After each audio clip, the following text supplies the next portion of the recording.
La bellezza, per noi occidentali, è un parametro essenziale, attraverso cui valutare e categorizzare il mondo e la natura circostante, attribuirne un valore dotato di senso e muoversi con il proprio giudizio nelle varie circostanze per affrontare la vita quotidiana.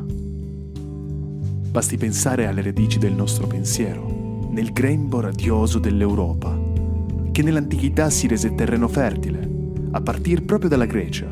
e dalle sue polis costantemente caratterizzate da una certa vocazione commerciale, da cui emerge il continuo scambio con le culture dei paesi circostanti, oltre che di merci, di idee e visioni del mondo differenti, stimolando così la nascita e lo sviluppo del pensiero filosofico, nonché all'introduzione di nuove divinità e prassi religiose all'interno del pantheon esistente. Se dal pensiero, attraverso le vette toccate da Platone,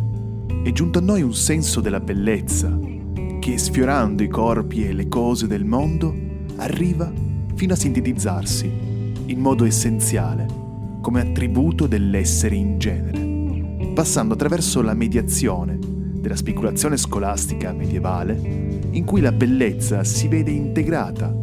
come appartenente ai cosiddetti generi sommi trascendentali, che vanno a specificare le caratteristiche dell'essere e più propriamente di Dio medesimo. Il processo sincretico, che giunge ad assimilare divinità prima sconosciute al mondo greco, come Dioniso e la stessa Venere, includendo con la loro presenza anche l'uso cultuale proprio, caratterizzato da un programmatico abbandono delle norme comportamentali e l'uso rituale di sacrifici anche piuttosto crudi e violenti. Risulta dopo questa considerazione particolarmente difficile alla nostra mentalità includere all'interno dell'ottica del bello e dell'accettabile ciò che invece risulta terrificante e valutarlo invece come dotato di somma saggezza e potenza. La sensibilità umana fa parte del meccanismo chiamato natura e partecipa attivamente a quello che sono le circostanze legate al cambiamento, al mutamento delle cose, generando, attraverso la propria psiche, elementi di mediazione che creano possibili strade per orizzontarsi all'interno del cosmo. È possibile, infatti, pensare ad un processo generativo, fatto anche di momenti di violenza e crudezza, come può essere l'autunno nei confronti della primavera, come mostra il processo di deterioramento della vita, per concludersi ad una morte che ha soltanto del temporaneo, che prepara ad una rigenerazione futura.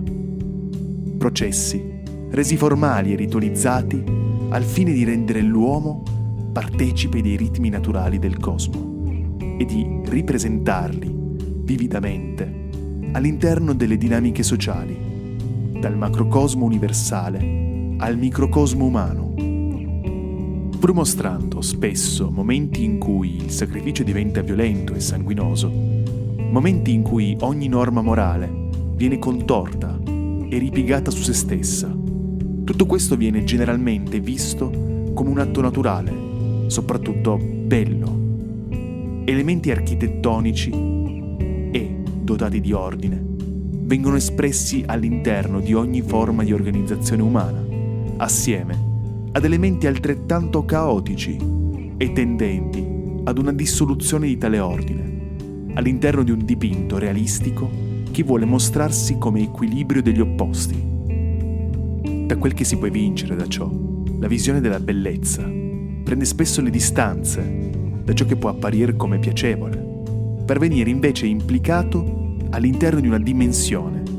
che tende ad unire il tentativo da parte dell'uomo di penetrare all'interno del ritmo universale del cosmo, per riuscire a sua volta a comprendere il suo stesso significato, la sua natura interiore e profonda. Ed è per questo che in ogni tempo ed in ogni luogo sorgono culture che contengono al proprio interno tentativi analoghi che passano dal sacrificio vedico alle leggi karmiche, dal sacrificio animale alla crocifissione. all'interno di un movimento perennemente interpretante che non smette di attribuire senso anche agli avvenimenti più destabilizzanti e fonte di smarrimento.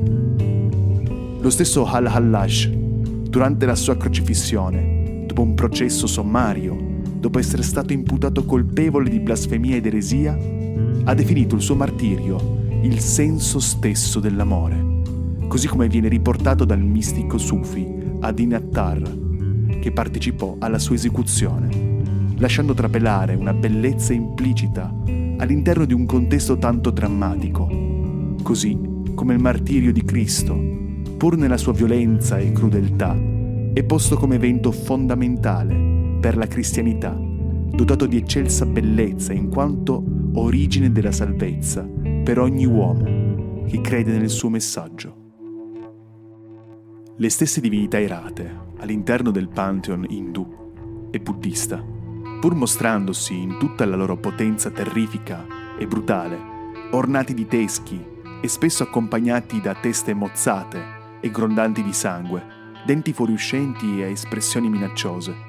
rappresentano il sommo aiuto donato da parte della divinità per liberare l'uomo imprigionato all'interno delle catene del suo karma e dell'illusione che sta vivendo. Perciò, dotate di somma compassione e bellezza, per la capacità di suscitare una modifica radicale espressa da un cambiamento qualitativo ed ontologico del suo stesso essere, evento impossibile se non riconosciuto, quindi di per sé non accettabile se non per chi riesce a cogliere la grande bellezza espressa.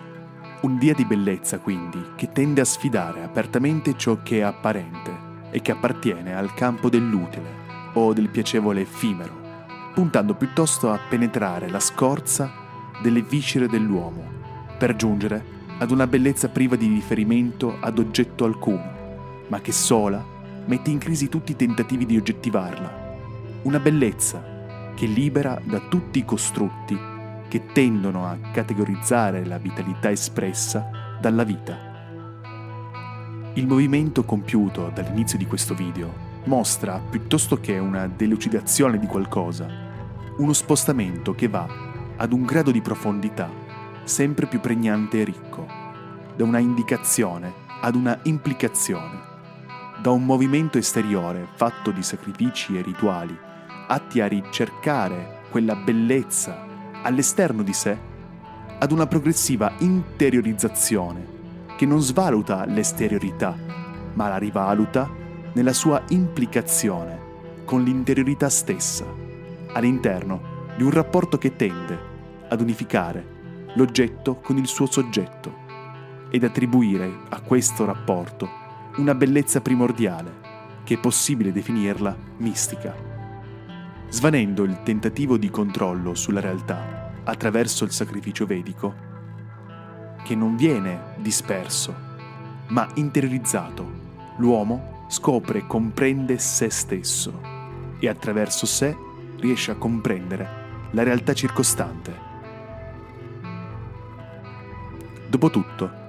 anche a livello storico, le Upanishad indiane, che sono l'ultima serie di libri che compongono i Sacri Veda, risultano un tentativo di interiorizzazione del contenuto presente nei libri vedici precedentemente redatti e mano a mano criticati per via della loro interpretazione esteriore. Così, anche l'interno dell'ebraismo e delle religioni che da questo prendono l'avvio, come il cristianesimo e l'Islam, si hanno tentativi di interiorizzazione dei contenuti, attraverso un'elaborazione meno letterale e più attenta ad un'interpretazione che prende spunto dal cammino spirituale di ognuno, che non viene a sgretolarsi nella molteplicità delle esperienze, ma che trova unità nel tentativo sincero di scovar la bellezza proveniente dalle profonde verità che vanno a scoprire il piano spirituale piuttosto che verità oggettive e assolute, a cui, maggior ragione, si possono definire verità mistiche, proprio per via di questa spasmodica ricerca di qualcosa,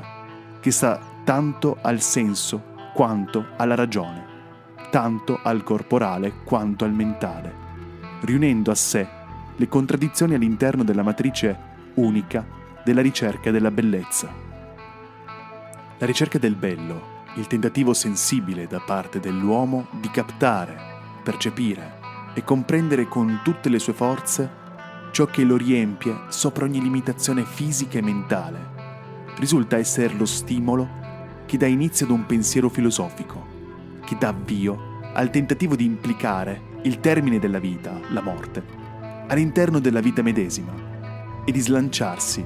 attraverso il pensiero, all'interno dell'ordine stesso della realtà, cogliendo all'interno di un mistico contatto la bellezza della vita e della sua profondità. È solo grazie a questa tremenda verità che persone che hanno dovuto subire un duro calvario, come i mistici del passato, come Margherita Porete, Meister Eckhart, San Francesco d'Assisi, Al-Hallaj, Ad-Din Attar, Giordano Bruno, Pico della Mirandola, ma anche in tempi più recenti come Palver Florensky, Simone Weil ed Etty Hillesum, hanno potuto accettare il loro destino senza mai smettere di vedere la bellezza che si propaga nella vita, senza mai cessare di esistere e continuare a pronunciare tali parole. La vita è bella.